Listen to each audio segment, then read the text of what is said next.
Buenas noches, doctora. Bien, tengo retorno. Eh, Hoy, como habíamos quedado, vamos a avanzar el tema de lo que es la tuberculosis, una enfermedad que todavía está en nuestro medio, que no se ha erradicado, como eran nuestros planes hasta el año 2000. Seguimos presentando pacientes en las consultas con toda la sintomatología y es una enfermedad que se considera una de las más antiguas. Eh,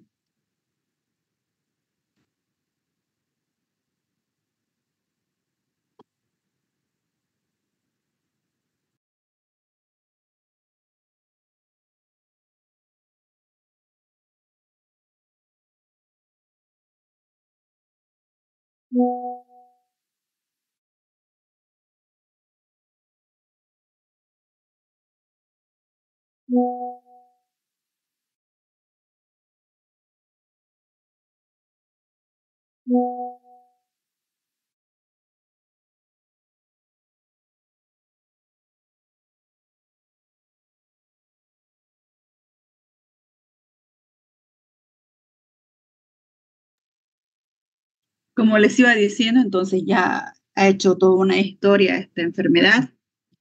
Hasta se ha llegado a considerar el Día de la Tuberculosis para recordar y para llegar a hacer nuevos proyectos, nuevas propuestas para poder disminuir los casos que se están llegando a presentar. El 24 de marzo se recuerda todas las actividades que se tiene que hacer de esta enfermedad.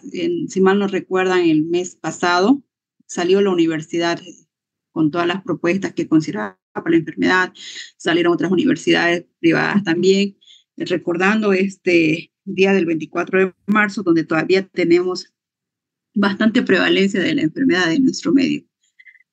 Y considerando al doctor Robert Koch el año 1882, que fue considerada la época de la sanación, donde llegó a descubrir a esta bacteria, que en realidad es un bacilo, es una que se llama bacteria Mycobacterium tuberculosis, la bacteria que causa la tuberculosis, que comúnmente nosotros lo llamamos TB.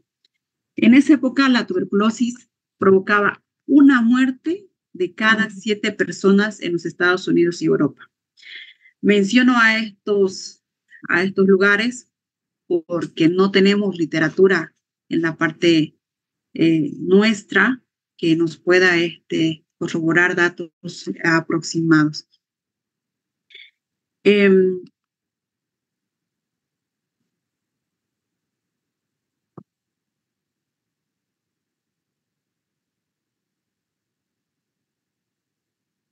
Doctorita, no se escucha muy bien.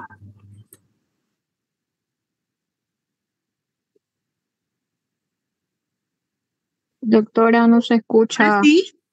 ¿Ahora sí?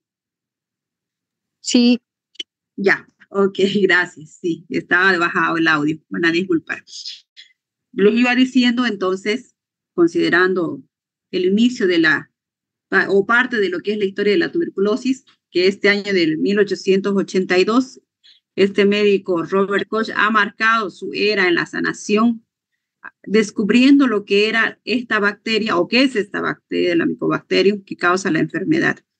Y anteriormente se ve hasta en las películas que era una de las causas de muerte, que ocupaba uno de los primeros lugares, donde muestran gente que está tosiendo, está expectorando de manera bastante súbita, brusca, y se considera como una peste blanca, se considera la enfermedad de los años.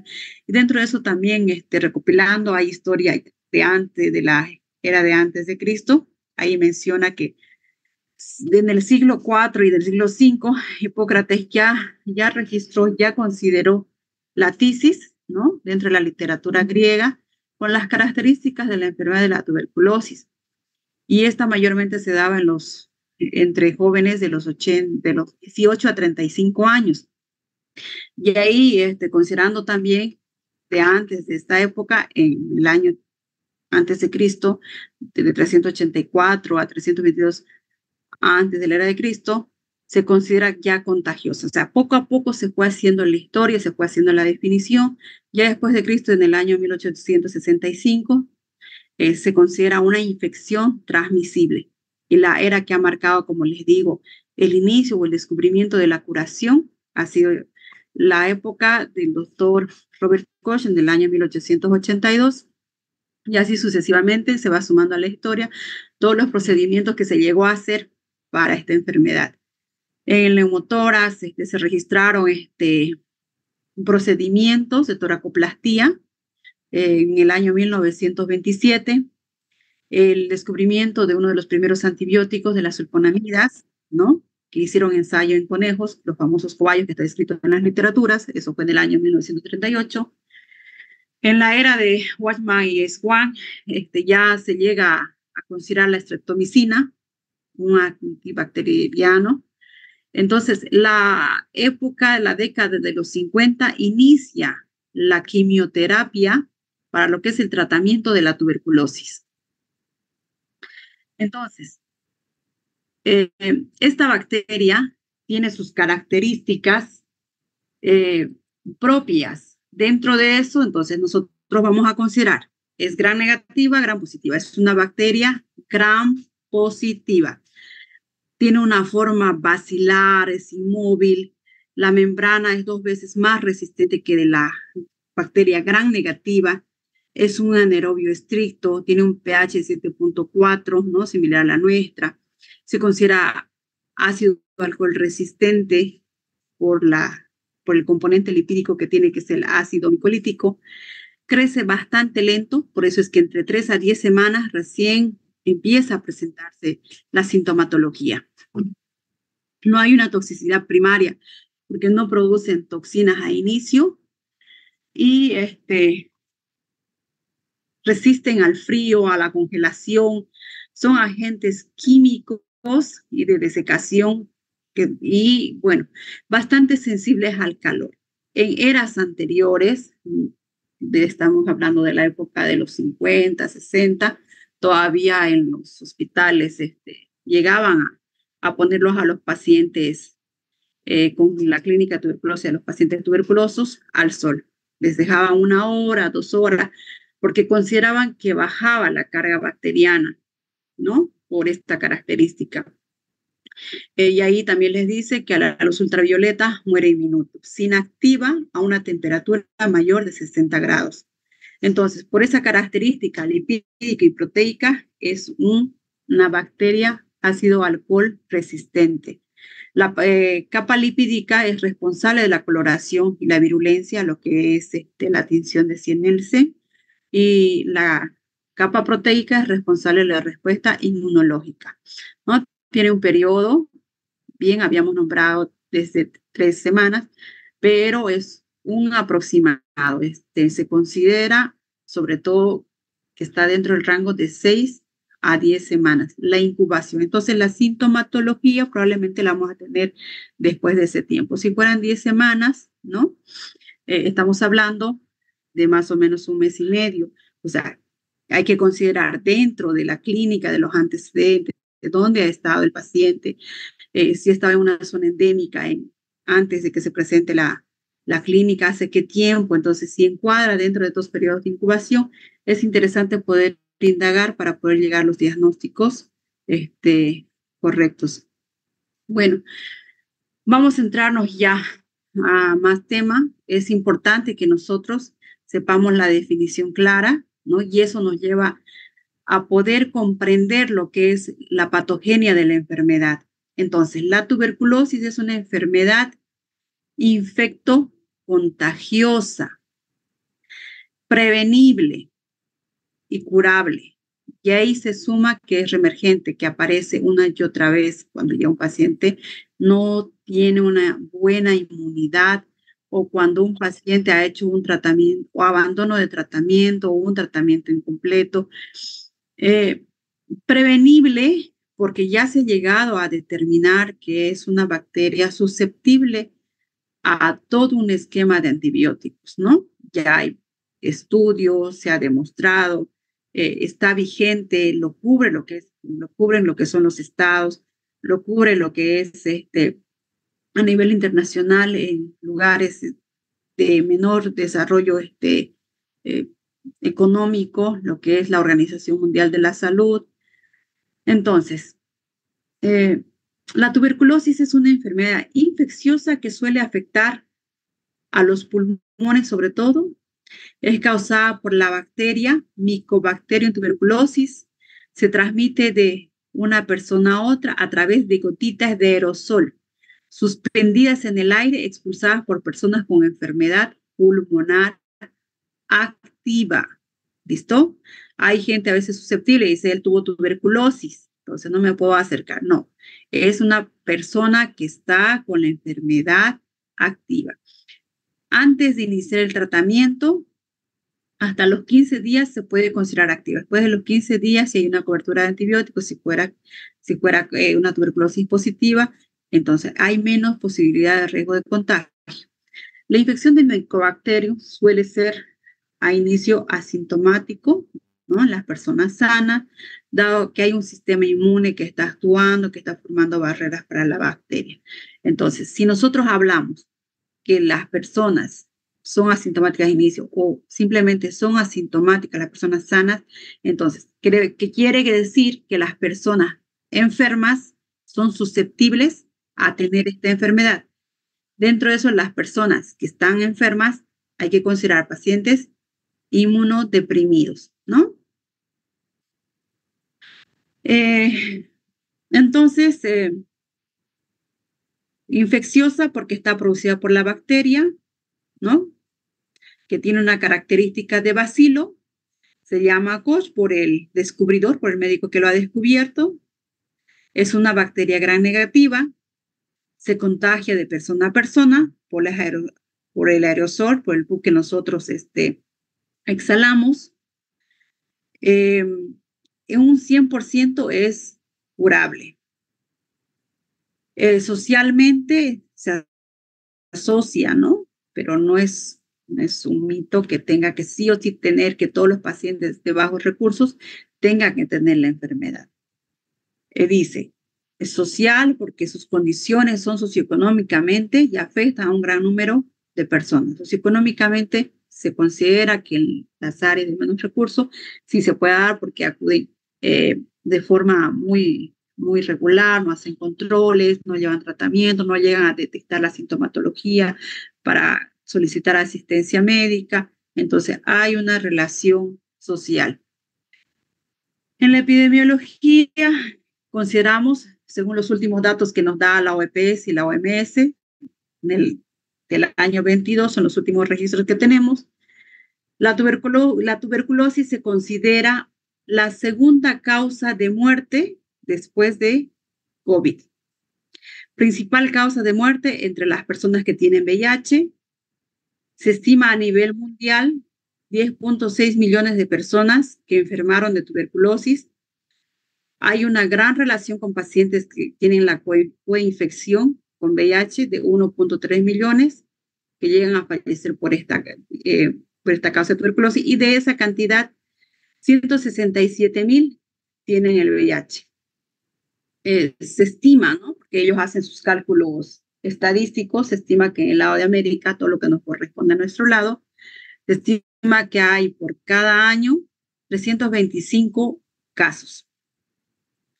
Hay una estrategia a nivel mundial que se conoce como Objetivos de Desarrollo Sostenible, donde está la estrategia dentro de todos sus objetivos que ellos han lanzado, está dar fin o disminuir en un 90%, ¿no? Esta enfermedad en el lapso de los años de 2015 a 2035. Dentro de esos objetivos también sabemos que está tratar el hambre, la igualdad de género, el empoderamiento de la mujer, pero sobre todo dan prioridad a bajar, a erradicar, estar en plan de erradicación en un 90% de esta enfermedad. Estos son datos del año 2013, tenemos datos epidemiológicos. Dentro de eso, ya Santa Cruz ¿no? Se lleva a uno de los primeros lugares, teniendo mayor cantidad de casos, un 84%.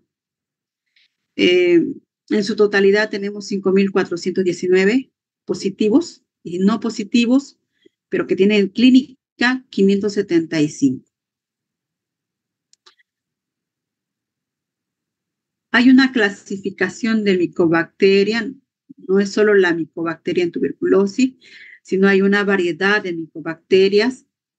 Dentro de esas hay una serie de 4 grupos que son las micobacterias tuberculosis, el bovini, el african y el microtic, que llegan a formar todo un complejo de tuberculosis, así se conoce, que llegan a desarrollar la enfermedad de la tuberculosis pulmonar. Dentro de esas también hay otra Mycobacterium leprae en relación a la lepra, ¿no? Dentro de las micobacterias están las patógenas de crecimiento lento, están las patógenas de crecimiento rápido. Nosotras nos vamos a enmarcar entre lo que es el complejo de la tuberculosis. Entonces, dentro de este complejo, el Mycobacterium tuberculosis llega a producir esta enfermedad en un 98%. En cambio, el bovis llega a ser menos frecuente, ¿no? Antes también lograba desarrollar la enfermedad de tuberculosis pulmonar, sobre todo en las áreas rurales, donde se llega a consumir bastante leche sin pasteurización, perdón. Cosa que con los controles de saneamiento, de sanidad rural, entonces esos casos ya han llegado a disminuir, los casos son mínimos. Ahora, el Mycobacterium africano también llega a producir tuberculosis pulmonar, pero se encuentra sobre todo, ¿no?, en el continente africano. Ahora, el microti es fundamentalmente se produce por lo que es la contaminación de roedores. O sea, es un micobacterio que tiene afinidad por todo este tipo de animalitos. Entonces, es importante la salud pública de manera social, que nosotros también hagamos control de todo lo que son los vectores. Entonces, la característica, ¿no?, vamos a puntualizar, es un bacilo alcohol resistente, resiste al frío y a la desecación, a la congelación, quiere decir que vamos a tener mayores casos, ¿no?, cuando sea la temporada de invierno. Por estas razones de las características bacterianas, hay sensibilidad de calor, hay sensibilidad hacia la luz solar y a la radiación. Entonces, es estrictamente aerobio, quiere decir que vive con la oxigenación, así como ese depende del oxígeno y del pH, tiene una replicación, ¿no?, tiene una capacidad de multiplicarse bastante lenta. Dentro de lo que son los factores, entonces vamos a considerar factores del huésped, factores medioambientales que pueden llegar a desencadenar.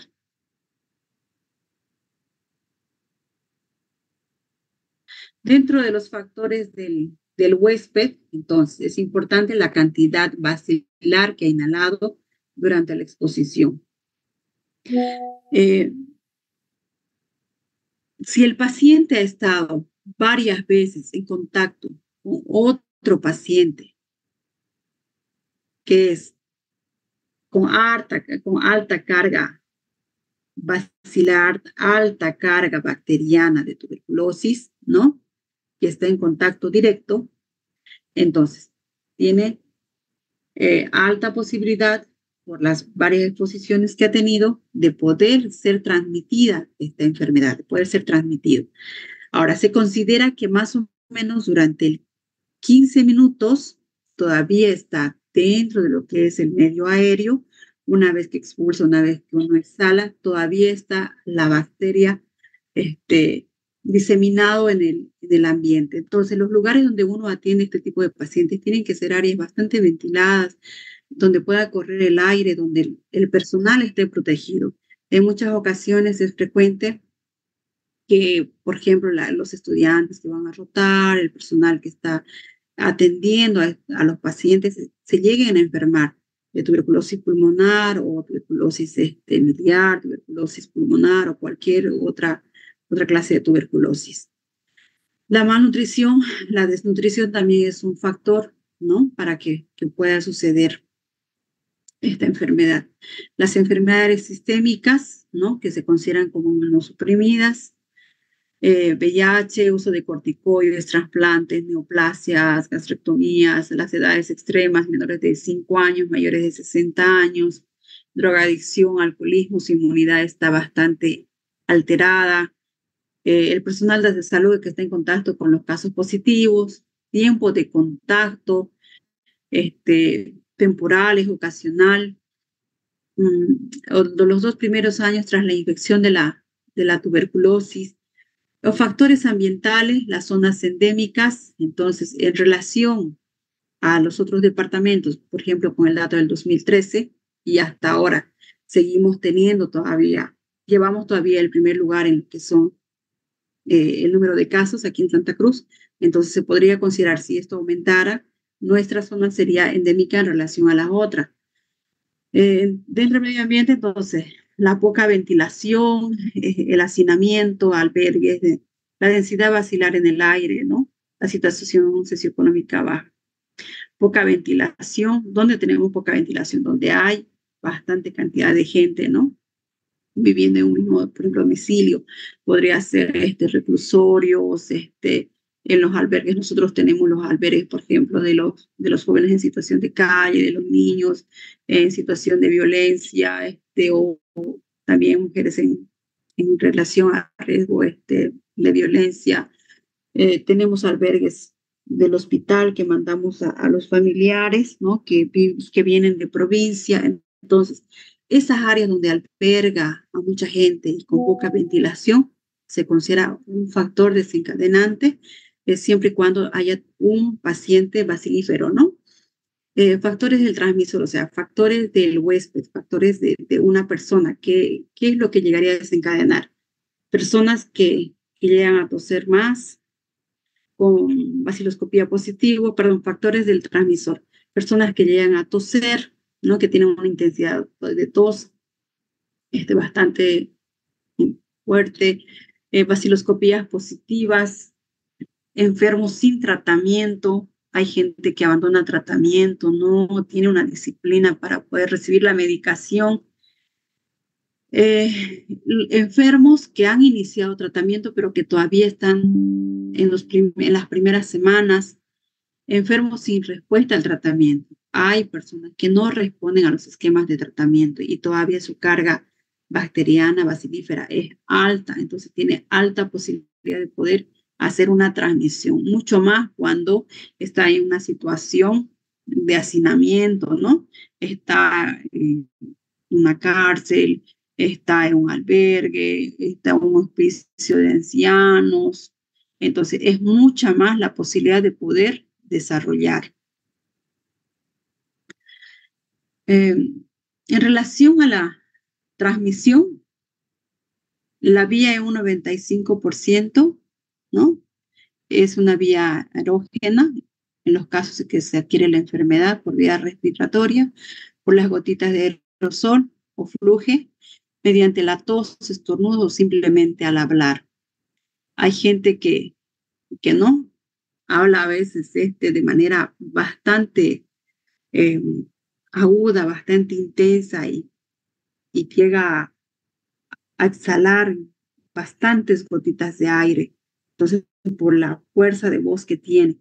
Por eso es importante también para esta enfermedad, como para COVID y para todas las de transmisión de vías aéreas, usar el cubrebocas, el barbijo, a lo menos cuando tenemos casos en el medio.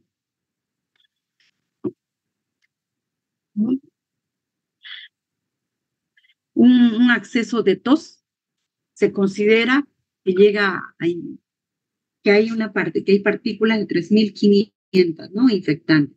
En un acceso de tos, imagínense, 3.500 partículas. Y en un estornudo hay 1.000.000 de partículas infectantes, imagínense. Si ha tenido más de 3, 4 accesos de tos, 10, digamos. Entonces estamos hablando de 35.000 partículas que ha llegado a dejar en el medio aéreo. Entonces, tenemos la posibilidad de 35,000 veces de poder ser infectados si seguimos en ese mismo medio. Estas bacterias pueden permanecer suspendidas, ¿ve?, en el aire durante varios minutos, se considera como unos 15 minutos, permitiendo que el contagio se realice incluso en ausencia del individuo que es activo, pues, que ha sido el puente de la infección, especialmente si la habitación donde estuvo ha permanecido cerrada, sin luz solar, ya que esta bacteria es sensible a la acción de la luz ultravioleta. Dentro de la patogenia, ¿no?, el reservorio para esta bacteria es el hombre. Se contagia casi siempre por inhalación de las gotitas de expectoración de las personas infectadas. En pocas ocasiones por la ingestión o de forma excepcional por la inoculación cutánea. El bacilo produce en los alvéolos una inflamación inespecífica, inicialmente mínima. Los macrófagos alveolares, ¿no?, lo fagocitan y lo transportan hacia los ganglios iliares. Los bacilos se multiplican en el interior del macrófago y se libera al medio extracelular del ganglio, desde donde pasa la sangre venosa y produce una bacteremia.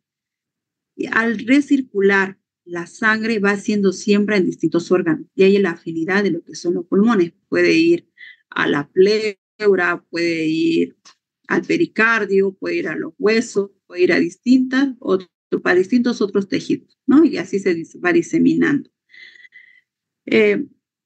Dentro de esta patogenia, recordar, ¿no?, que los macrófagos son leucocitos con característica fagocítica, o sea, con característica que van a ir a hacer, que están en salida, a hacer la destrucción de este antígeno, ¿no?, para poder eliminarlo, para poder inactivarlo, para hacer su destrucción total. Pero cuando pierden esta capacidad de destrucción, entonces esta bacteria, ¿no?, llega a pasar, les dice, a los ganglios iliares. Nosotros como cadena ganglionar, cerca de los órganos vitales, tenemos ganglios donde se encuentran los linfocitos T, los linfocitos T, donde van a almacenarlos y donde van a multiplicarse estas bacterias cuando no hacen respuesta. Y de acá va a salir al torrente sanguíneo. Entonces, macrófago es primariamente un monocito que está en el torrente sanguíneo que llega a salir al tejido alveolar y se llama macrófago alveolar. Estos macrófagos alveolares están en espera de poder reconocer y llevar a lo que es el anticuerpo. El anticuerpo sería la bacteria, ¿ya? Entonces, una vez encapsulada la bacteria, fagocitada, bien la puede destruir o no tiene la capacidad de destrucción y llama a más monocitos, y estos monocitos al salir se van a convertir en macrófagos y por ende van a mandar a los ganglios ciliares. Y los ganglios ciliares entonces se activan los linfocitos T y van a poder colaborar en lo que es la liberación de interleucinas, la 1, la 12 y muchos otros citoquímicos que van a comunicar y van a activar todo el proceso inflamatorio. ¿Listo? Entonces, ahí ustedes tienen una imagen mucho más clara, una gráfica. ¿Dónde está mi mouse? Bueno. Entonces, ahí ustedes en el lado izquierdo ven lo que inicia el proceso de la fagocitosis, ¿no? Dice inhalación del micobacterium. Ahí inicia. Entonces, es fagocitado. Sabemos que hay otras células también que tienen la función de fagocitar, como el basófilo, el eosinófilo, ¿no? El neutrófilo. Pero en esta característica de la bacteria, sobre todo llegan a salir los macrófagos que circulaban antes. Fíjense ahí, que hay más o menos como una cadenita celular de color naranja, está indicando un monocito. Llega a salir los monocitos ya en su forma madura en el tejido, que serían los macrófagos alveolares, que estos atrapan a lo que es el antígeno, la bacteria o la micobacteria en tuberculosis, ¿no? La van a destruir. En caso de que no tuviera esa capacidad, entonces va a empezar a hacer una activación de un proceso inflamatorio donde los ganglios a los cuales han sido comunicados por las células dendríticas, que no es nada más que los macrófagos, con la función de hacer una comunicación, de lanzar señales de que hay un agente extraño. Entonces, de los ganglios van a llegar a sintetizarse muchos linfocitos T. Dentro de esos linfocitos T, en la pantalla del lado derecho, fíjense que muestra lo que llegaría a ser la CD4. La CD4 es un linfocito T, ¿no? Pero de su derivación que los linfocitos T se dividen en CD4, CD8, entonces aquí se activa la CD4 y esta CD4 como TH1, entonces estas van a llegar a empezar a actuar justamente para poder hacer todo un proceso inflamatorio, para poder destruir a lo que es el micobacterio. Pero cuando pierde esta capacidad, ¿no? Llega a ser una conglomeración en la pantalla en lado medio, fíjense, dice infección latente, y hace toda una conglomeración. Todos los macrófagos empiezan a hacer un reclutamiento y alrededor están los linfocitos para que no se puedan distribuir, los están atrapando, ¿no? Están haciendo una medida de contención para que no se pueda diseminar.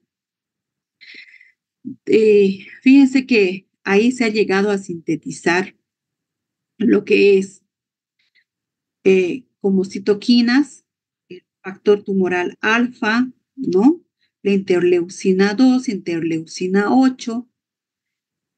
Bueno, dentro de esta conglomeración, toda esa conglomeración va a producir una lesión local. Estamos hablando que esa lesión está en el pulmón, todavía está en el pulmón. Entonces va a destruir el tejido que esté en esa área, ¿no? Y al destruir va a producir una necrosis. Y esa necrosis en lo real es una cavitación, es un hueco donde va a haber un espacio de aire, que eso lo vamos a traducir y lo vamos a interpretar más posteriormente en las placas. Cuando a esta medida de contención llega a ser insuficiente, entonces van a diseminarse al torrente sanguíneo y por ende la diseminación a los distintos órganos.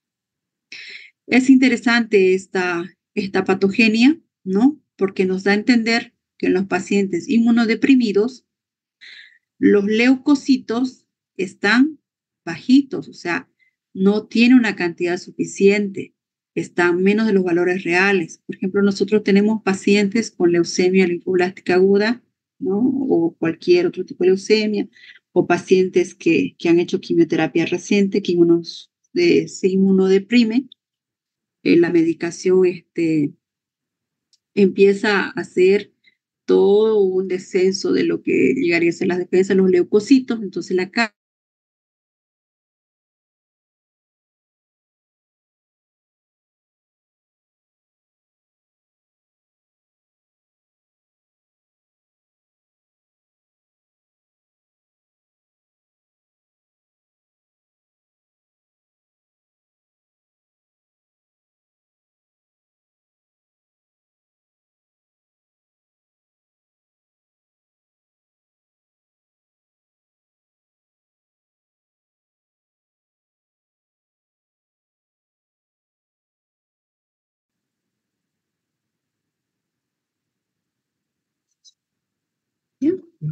Bien.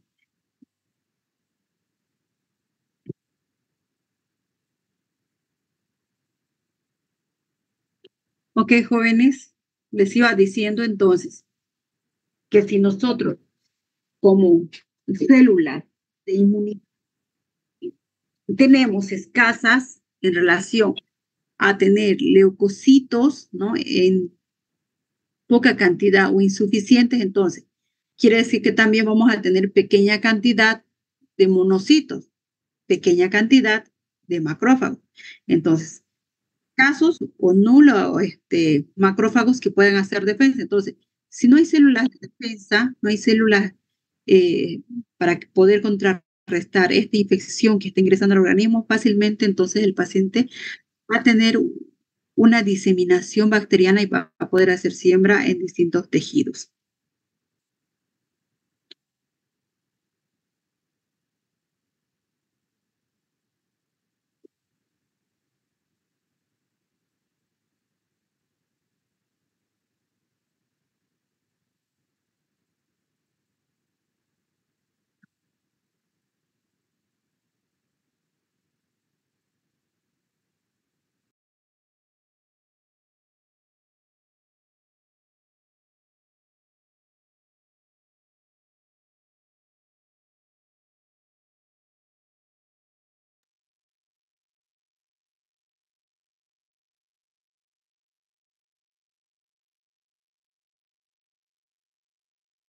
Bueno, vamos a dar un minutito para que sus compañeros vuelvan a entrar al link.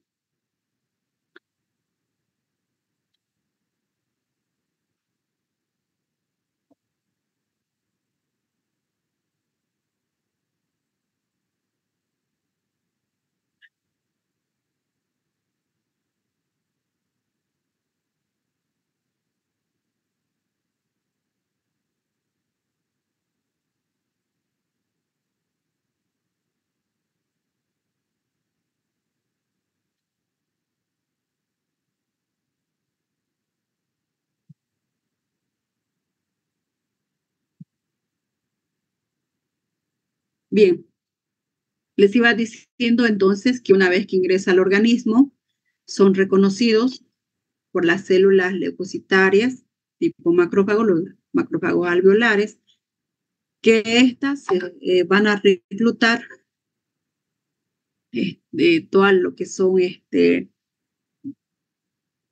los monocitos, van a llegar a retener por las linfocinas que han sido expuestas, ¿no?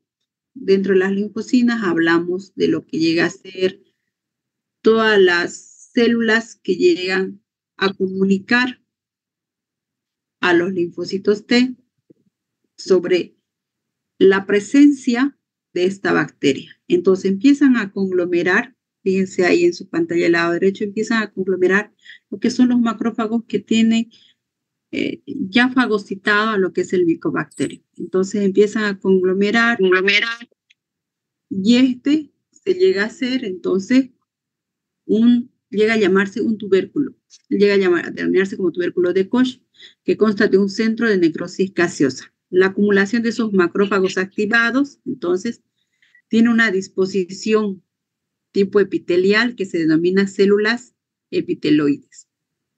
Entonces, tiene la imagen, ¿no?, de una necrosis gaseosa. Las células de Langerhans son la fusión de esas células epiteloides, que serían los macrófagos activos, ¿no?, que envolviendo las células epiteloides se dispone a una corona de linfocitos sensibilizados. El tubérculo es una estructura suficiente para limitar la infección y destruir todo o a casi todos los bacilos. Tendría que destruir. ¿Listo? Pero cuando no destruye, habíamos hablado en la placa anterior, que pasa al torrente sanguíneo a hacer siembra en distintos otros tejidos.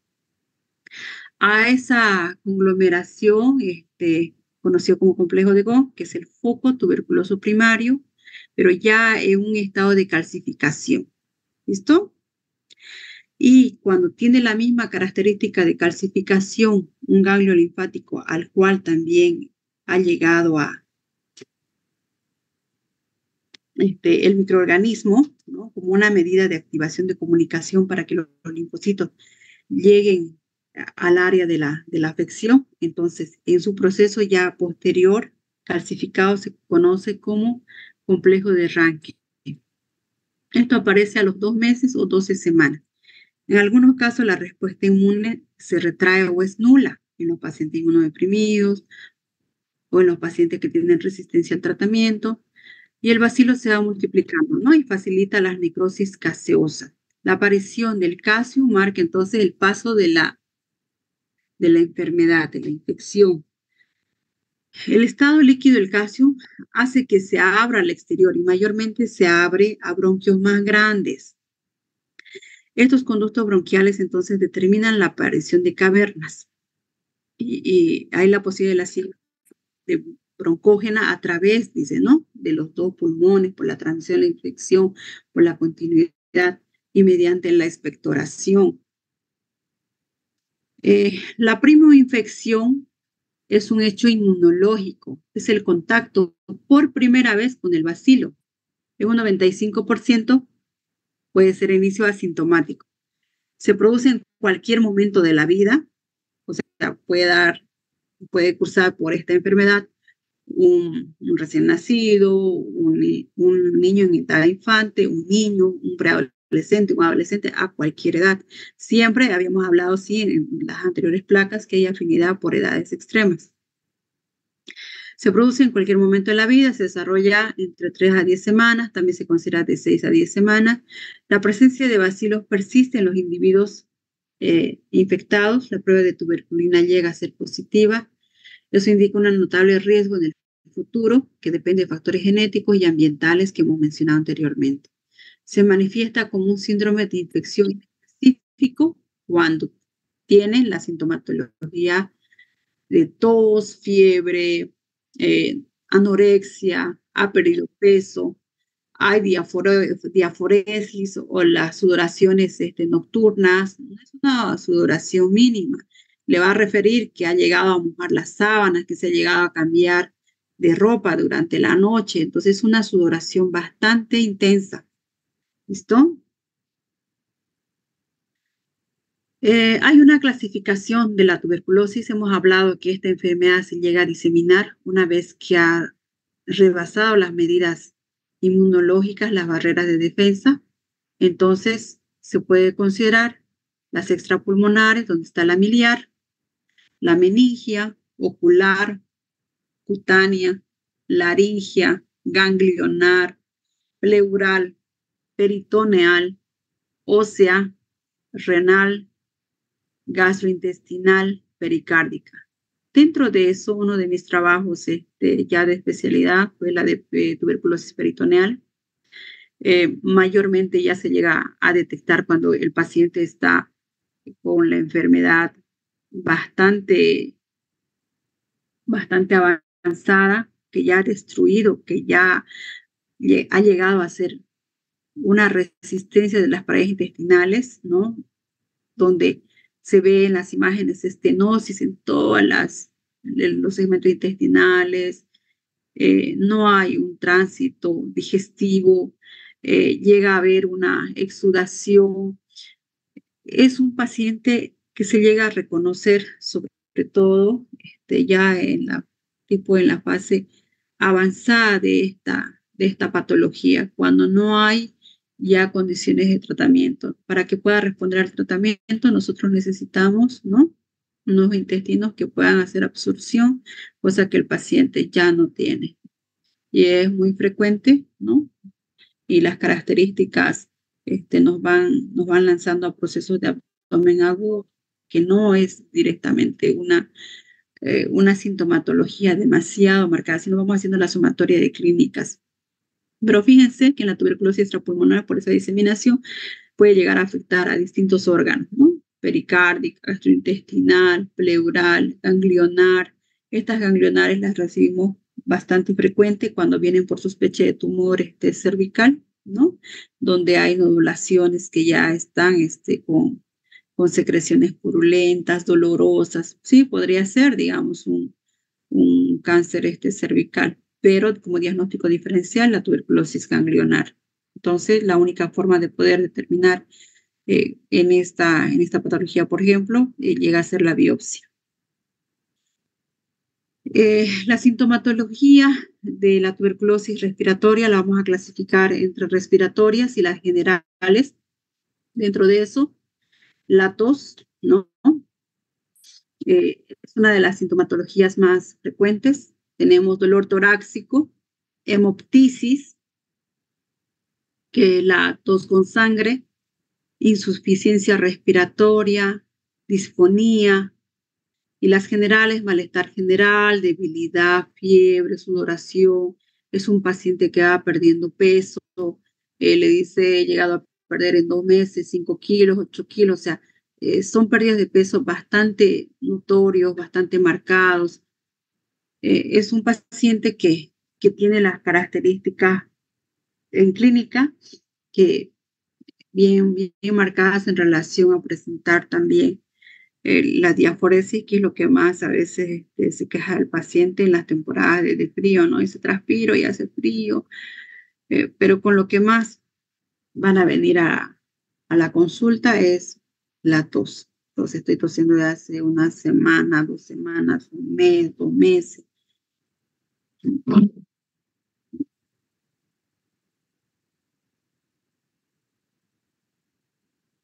Dentro del diagnóstico hay que considerar entonces los factores de riesgo, la valoración clínica, ¿no?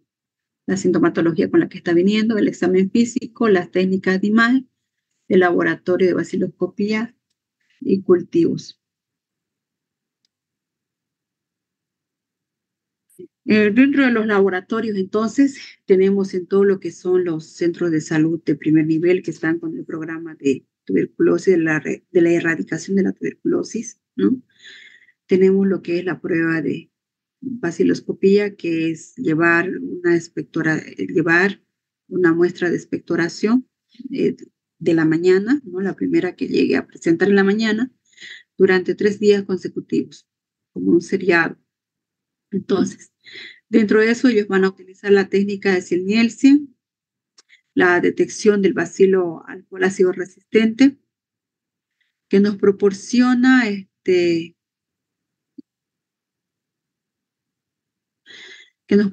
ya esta característica de poder determinar laboratorialmente a inicio. Se recomienda, entonces, les dice las 3 muestras, recoger en la mañanita. La vaciloscopía se cuantifica en relación, o el informe nos lo entregan en relación a cruces, ¿no? ¿Y cómo lo tenemos que interpretar? Es en relación a 100 campos microscópicos. Entonces, si le sale negativo, quiere decir que en ningún campo no han encontrado ninguna bacteria, ¿no? Y nos informa obviamente negativo. Pero, número, o bien por número exacto, cuando es pequeña la carga bacteriana, de 1 a 9 les dice, pero ya va sumando a una cruz cuando se observa de 100 a 99 bacterias en 100 campos microscópicos. 2 cruces, se observa de 1 a 100 bacterias por 50 campos microscópicos. Y 3 cruces, ¿no? 10 bacterias por 20 campos microscópicos observados. Entonces, quiere decir que tiene más carga bacteriana, ¿no? Uno que tiene 2 cruces, 3 cruces, entonces hay que activar todas las medidas de contención, tanto las de aislamiento, o bien en muchas ocasiones el centro de salud hace las visitas domiciliarias, ve quiénes más de su medio están con clínicas de tuberculosis, entonces empiezan a activar todas esas medidas para poder contrarrestar. Dentro de los laboratoriales hay cultivos que se llegan a utilizar, ¿no? Muy aparte de lo que es la vaciloscopía nos puede aportar, les dice la literatura, un 60%, ¿no? Pero un 40% puede salir falso negativo, ¿no? Quiere decir que estando positivo, que teniendo la clínica, teniendo la enfermedad, pero pueda que el resultado sea negativo. Hay otros medios ¿no? Donde están los cultivos directos, o los que proporcionan, por ejemplo, en casos ya, estos se utilizan sobre todo en los extrapulmonares, pero los vamos a mencionar como conocimiento general.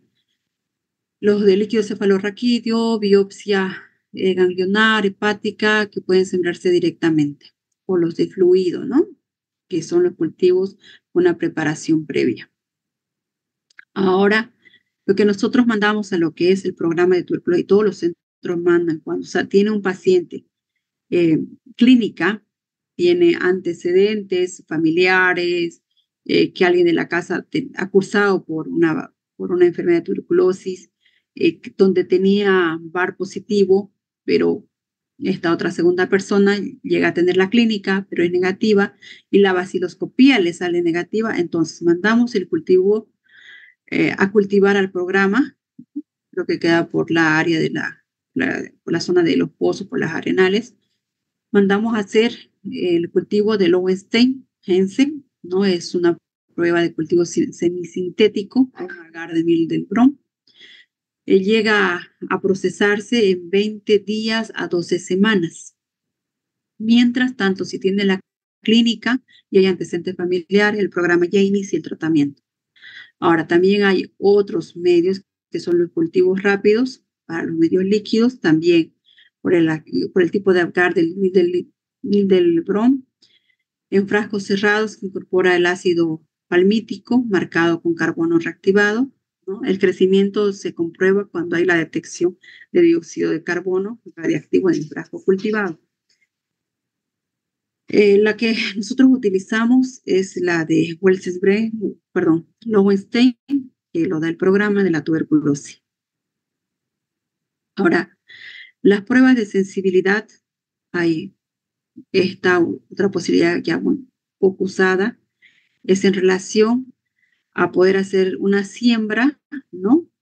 Con los discos antibióticos que se llega a utilizar en los esquemas de tratamiento de tuberculosis, que es la isoniazida, rifampicina y el etambutol. Entonces, le dice, el desarrollo del 1% del tubo control indica la resistencia bacteriana. Si un 1% de la siembra que han hecho se ha desarrollado, entonces quiere decir que hay resistencia a ese medicamento. El mínimo de desarrollar en este método está con 20 colonias.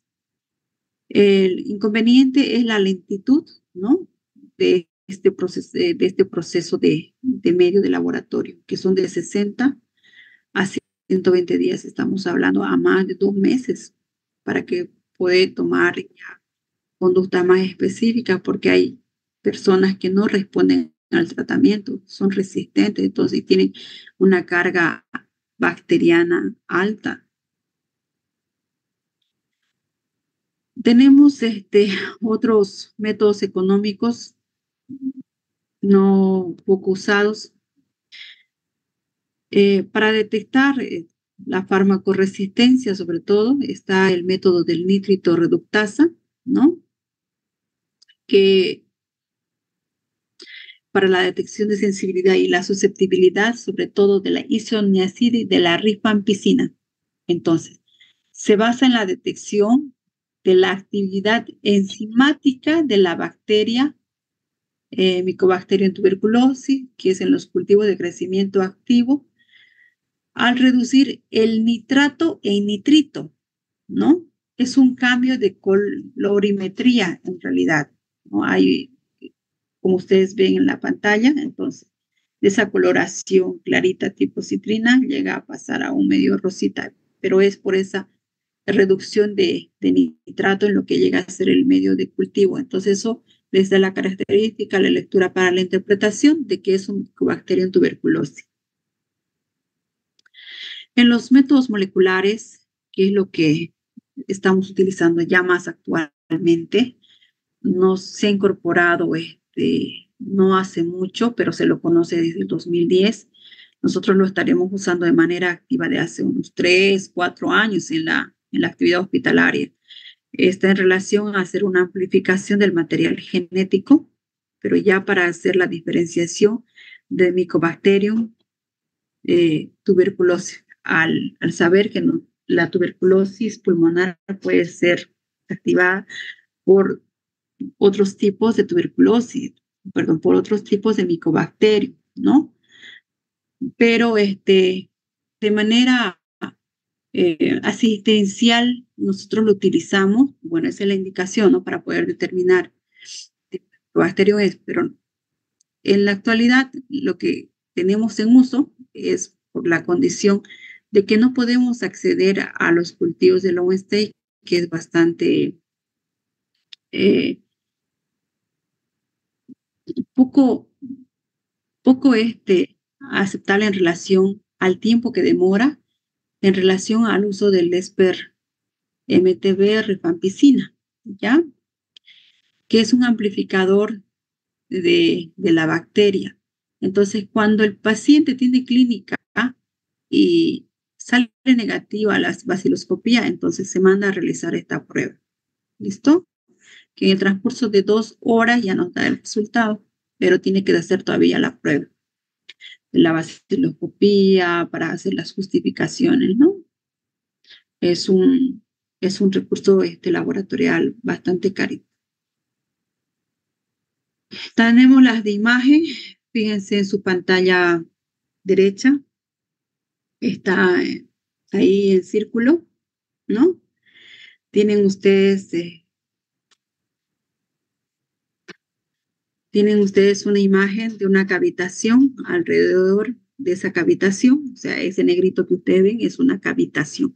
Alrededor ustedes están observando como un halo, ¿listo? Tipo de infiltración, pero ya está delimitado. Es un calcium, es un conglomerado celular que ha hecho una necrosis celular y el cual ha llegado a abrirse a un bronquio, ¿no? De mayor calibre.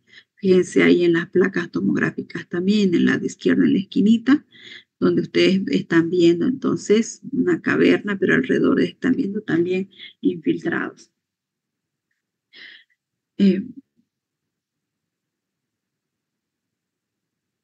Fíjense las otras pruebas que llegamos a tener también es la tuberculina, es el uso de un inyectable utilizando enzimas de este micobacterio ya desensibilizados, deshidratados, donde a la colocación de 0,1 ml puede hacer una activación, una reacción, donde se hace una lectura a las 48 horas o 72 horas después de la administración. Entonces, se va a llegar a levantar una induración, se va a presentar una induración, así como están viendo en la imagen del lado derecho, ¿no? Y esa entonces se considera que es negativa si el paciente tiene mayor a 5 en pacientes inmunodeprimidos con uso de corticoides, mayor a 10 a 15 en pacientes inmunosuprimidos. Persona que está sana mayor a 15, entonces se considera que es positivo. Un paciente teniendo clínica o paciente que es sospechoso, entonces se puede considerar que va a desarrollar la enfermedad, ¿ya? Bien, jóvenes, entrando a lo que ya es tratamiento, entonces se consideran fármacos de primera línea y también usados en la segunda línea, ¿ya? Las de la primera línea, luego ya vamos a mostrar los esquemas. Está el uso de la isoniazida, rifampicina, etambutol, peracinamida, streptomicina. En cambio, en la segunda línea tenemos más opciones, ¿no? Canamicina, etionamida, cicloserina, ácido paraminosalicílico, ofloxacino, gatifloxacino, claritromicina, amoximaz ácido clavulánico y ciprofloxacino. La fluoroquinolonase es importante, la utilizamos en nuestro medio, hay esa facilidad de compra, ¿no? En las farmacias. Cuando hay pacientes sospechosos, se reserva estos tipos de medicamentos. Porque el hecho de que posiblemente, ¿no? Considerando que posiblemente no pueda responder a los fármacos de primera línea. La presentación y el uso es en relación a kilo peso, ¿ya?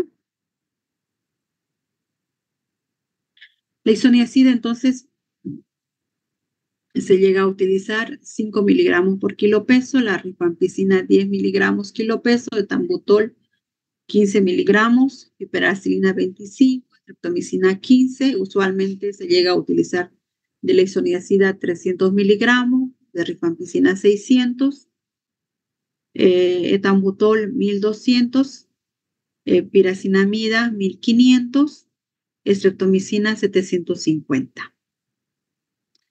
Fíjense, si estamos hablando de un aproximado de un paciente que llega a pesar 60 kilos, considerando la rifampicina, ¿no? 60 kilos.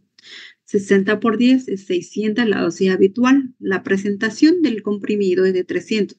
Entonces va a tener que tomar 2 comprimidos. Y así, entonces, en relación a dosis y la presentación de lo que es el medicamento, es bastante complejo la administración, la dosificación, y es muy minuciosa, porque el paciente se llega a tomar una gran cantidad de comprimidos y piensa que es hartísimo, pero nosotros queremos alcanzar la dosis, ¿no? Que es en relación a lo que está ya descrito y se ha considerado en relación a los bactericidas y a los bacteriostáticos. Pero hay bastante susceptibilidad de por qué me tengo que tomar tantas tabletas. No, es para alcanzar la dosis que corresponde, sino que la presentación no viene, ¿no? Una presentación de solo un comprimido de 600, para otro que pesa menos, solo con un comprimido de 400, no, sino es para poder graduarse un kilo peso.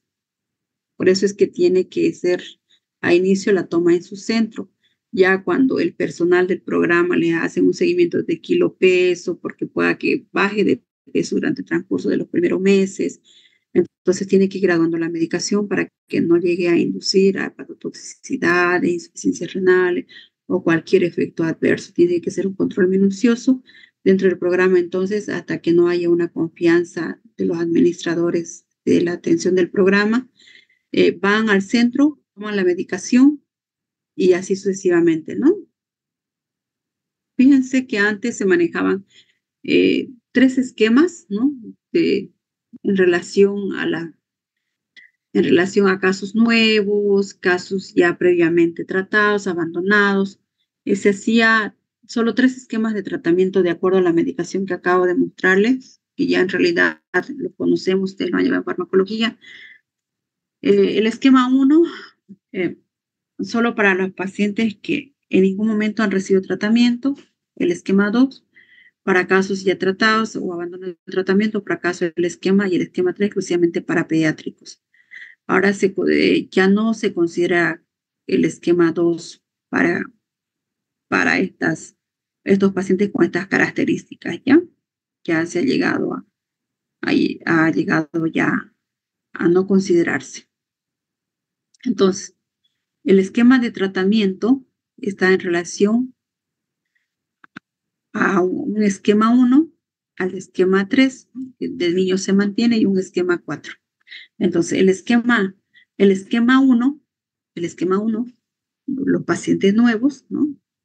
Se considera sensibles. El paciente, el esquema 2, niño.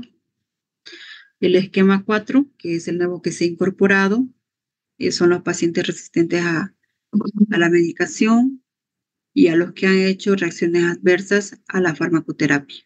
Fíjense, una reacción adversa, por ejemplo, tipo cutánea, y en la imagen son severas, son pacientes que se llegan a internar hasta más de un año para poder cumplir tratamiento, desensibilizarlos y poder luego llevar su tratamiento para lo que es esta patología.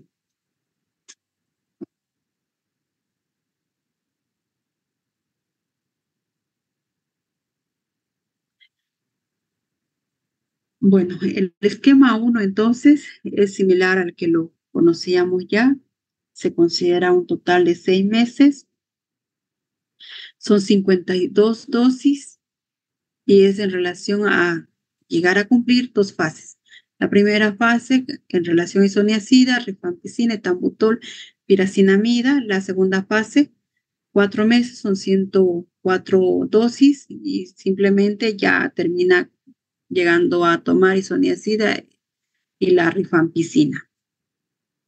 Ahora, este es el esquema que se ha llegado ya a no utilizar lo que era el esquema 2. Esto ya es para conocimiento general que anteriormente se utilizaba, ¿no? El esquema 3 se mantiene para niños en relación al uso de isoniazida, rifampicina, piracinamida en la primera fase, en la segunda fase, isoniazida y rifampicina en un total de 6 meses. Ahora, el esquema 4, ¿listo? Que tiene la duración de un tratamiento de 2 años, es bastante prolongado, está indicado para pacientes que han hecho efectos adversos o que son pacientes resistentes a la medicación. Se divide igual en 2 fases, está en relación al uso de la medicación de la canamicina, levofloxacino, por eso les decía que las fluoroquinolonas se llegan a reservar en una primera instancia para el uso para poder, en caso de resistencia, poder hacer la activación de la toma de este medicamento. La cicloserina, etionamida, ¿no? En un total de 6 meses. La fase 2 comprende 468 dosis, 18 meses. Sigue incorporando a la levofloxacino, que es la fluoroquinolona, cicloserina, etionamida. En caso de sospecha y el paciente está séptico, iniciamos a dosis altas de ciprofloxacino o levofloxacino sin cultivo. En caso de choque séptico, ¿no? Que sea por riesgo de vida, que estamos, que no tenemos mucho tiempo para poder respaldarnos con la positividad que llegue en los laboratorios. El uso de la streptomicina se suma a los esquemas siempre y cuando sea una tuberculosis extrapulmonar. En caso de tuberculosis miliar, tuberculosis meningia, tuberculosis enteroperitoneal, tuberculosis pericárdica, no, ahí les dice el esquema al que corresponde más la streptomicina en tuberculosis extrapulmonar. Se necesita hacer controles, es necesario, es en relación a la prueba de la baciloscopía, que es llevar las muestritas de la expectoración durante 3 días consecutivos como un seriado. Al finalizar el segundo mes de tratamiento, al tercer mes, al cuarto mes, quinto mes, hasta el sexto mes, ¿no? Durante todo lo que es el proceso del esquema de la medicación, pero considerando desde el segundo mes. Fíjense que estos medicamentos pueden producir reacciones adversas que son comunes, ¿no? A estos medicamentos. Hay drogas, puede en realidad cualquier droga causar, cualquiera de los medicamentos para tuberculosis puede causar las reacciones alérgicas, que se conoce como síndrome de Stevens-Johnson. La quita que anteriormente habíamos visto, donde dice esquemas de tratamiento, donde hay una pierna, donde se está mostrando la depresión cutánea, ¿cierto? Entonces, puede inducir esa característica. La clínica puede venir con prurito, el picazón de todo lo que es la piel, el ras cutáneo, la aparición de lesiones eritematosas, máculas, pápulas cutáneas, las mucosas, ¿no? Ahora, ¿cuáles pueden inducir a una hepatitis? Y mucho más en pacientes susceptibles o que tienen alguna patología de comorbilidad. La isoniazida, la piperacinamida, la rifampicina, ¿ya? Con las clínicas de náusea, vómito, clínica gastrodigestiva, ¿no? Dolor abdominal, ictericia, la test de función hepática va a estar alterada, tiempos y factores de coagulación que nos maneja el hígado va a estar alterado. La isoniazida, la nefritis periférica, el daño del sistema nervioso, ¿no? La clínica con la que presenta es la sensación de hormigueo, ardor en las manos, pies, mareo, sensación de hormigueo, entumecimiento alrededor de la boca, va a llegar con todos los signos de paresia. La pipericenemia por sí sola, mayormente, malestares estomacales, elevación del ácido úrico, con clínica de malestar, de inapetencia, vómitos, dolores articulares y crisis de gota. Rifampicina, alteraciones inmunológicas, todos los fluidos presentan una coloración naranja, ¿no? Orina, sudoración, todo lo que sea los fluidos que tengamos. Se presenta con hemorragias fáciles, petequia, sensación de resfrío después de algunas horas de ingesta de medicamentos, orina, sudor, todos los fluidos de coloración naranja. La estreptomicina produce daño al oído, daño renal, puede inducir a una sordera hasta no reversible, sensación de zumbidos, desequilibrio, función renal anormal, ¿no? Induce a una insuficiencia renal. El etambutol, alteraciones de la vista, con la característica de una neuritis óptica. Entonces, el paciente puede venir con una disminución de la agudeza visual, visión borrosa, pérdida de la recepción de los colores de verde y rojo. Y también puede, en casos muy extremos, en casos escasos, pero sí se puede presentar, puede inducir a una ceguera. Ahora, ¿cuál es la prevención? Disminuir los factores de riesgo, ¿no? Todos los que hemos mencionado. O sea, empezando a mejorar lo que es la nutrición, el uso de medidas de protección en procesos respiratorios. Realizar las revisiones permanentes de salud, que haya más campañas domiciliarias. La gente está acudiendo muy poco a los centros de salud por el trabajo, las ocupaciones, por las actividades de hogar, laborales. Realizar visitas domiciliarias de salud para determinar a enfermos con tuberculosis, ¿no? La detección temprana hace mucho para iniciar tratamiento y disminuir los índices de pacientes con tuberculosis pulmonar. Sociabilización de las medidas de prevención sanitaria, mejorar la calidad de vida en todos los aspectos. Dentro de eso es importante que todos los programas de salud se activen y realizar la higiene ventilatoria.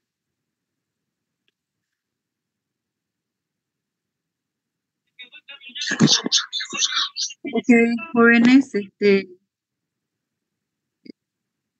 hemos terminado el tema. Es bastante interesante, todavía tenemos en nuestro medio, todavía tenemos pacientes bastante susceptibles que pueden desarrollar complicaciones bastante severas, ¿no? Con las cuales, obviamente, son fatales. Jóvenes, entonces, dentro de lo que nosotros vamos a manejar en la salud pública, hagamos hincapié en estas enfermedades que están en nuestro medio, ¿listo? Bien.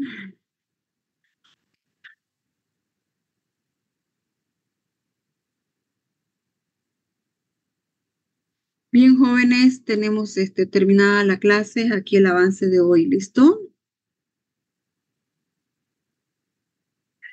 Está bien, doctora. Una pregunta, disculpe. Dígame. Recording stopped.